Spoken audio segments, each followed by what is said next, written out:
৩০০-৪০০ টাকা দিয়ে বাহিরে ৩টা ফ্রাইড চিকেন না খেয়ে যদি আপনি একটা ফুল মোরগ আপনি বাসায় কিনে নিয়ে আসেন এবং এগুলোকে প্রসেস করে যদি ফ্রাইড চিকেন বানান, তাহলে দেখবেন পরিবারের সবাই মিলে খেতে পারবেন। আর এটা অনেক বেশি হেলদি হয় বাইরেরটা থেকে। তো আমিও সেটাই করি। তো এই যে দেখতে পাচ্ছেন চিকেনগুলো এখন আমি ম্যারিনেট করে রাখবো। তো এখানে আমি দিয়ে দিলাম ১ টেবিল চামচের মতো আদা বাটা, ১ টেবিল চামচের মতো পেঁয়াজ বাটা, ১ টেবিল চামচের মতো রসুন বাটা। তো এখন হচ্ছে আমি এখানে গোলমরিচ গুঁড়া দিয়ে দিলাম ১ চা চামচের মতো, তারপর জিরা গুঁড়া দিয়ে দিলাম ১ চা চামচের মতো, তারপর মরিচ গুঁড়া এখানে দিব ১ চা চামচের মতো। সবগুলো উপাদানে আমি ১ চা চামচ করে দিয়েছি। আর এখানে আমি অ্যাড করব হচ্ছে টেস্টিং সল্ট। আপনারা স্বাভাবিক যে বা নর্মাল যে লবণ থাকে ওইটাও অ্যাড করতে পারেন। এখানে আমি ২ চা চামচের মতো সয়া সস অ্যাড করেছি। আপনারা যেটা স্কিপ করতে পারেন, যদি বাসায় থাকে তাহলে দিয়ে দিবেন।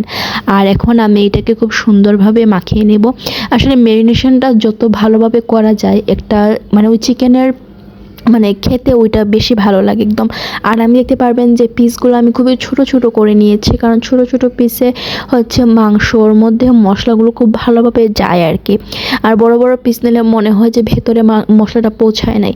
তো এর জন্য ছোট ছোট পিস নেওয়া। আর আমি কিন্তু এইটা আমি মানে ম্যারিনেশনটা করে ফ্রিজে আমি রেখে দিব লাইক ১-২ ঘন্টার মতো। তারপর আমি এটা বাকি প্রসেসিংটা করব। তো ফ্রিজ থেকে বের করে নিয়েছি।